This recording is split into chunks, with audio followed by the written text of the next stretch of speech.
Okay, let's talk about loops. The loops are things that iterate. Now, when we're working with loops, it means that code will execute multiple times. All loops must have three things. They must have what is called an initializing statement, a condition that gets you out of the loop, and also the altering statement.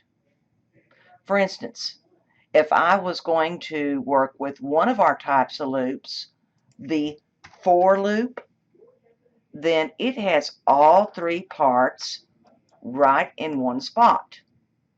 So an altering statement would be something like, I'm going to use I in my condition, so I'd set I to a number. My condition would be something like, while I is less than 3, again, altering on I, condition on I. The altering statement would also need to be on I. So all places would be within one fixed area. Now that's on one of our types of loop, the for loop, which is normally used for a fixed count, and it checks the condition before it goes and executes any of the statements. All loops must have these three things, no matter where they exist within the structure. Now our next type of loop would be a do loop. The do while loop is a post checker. It does not check the condition until after the statements are already executed, which means these statements will execute at least once. Now, the do while loop still has to have all three parts. It's just that the initializing statement would have to be before you get into the do loop or before you get to the while part of the do loop.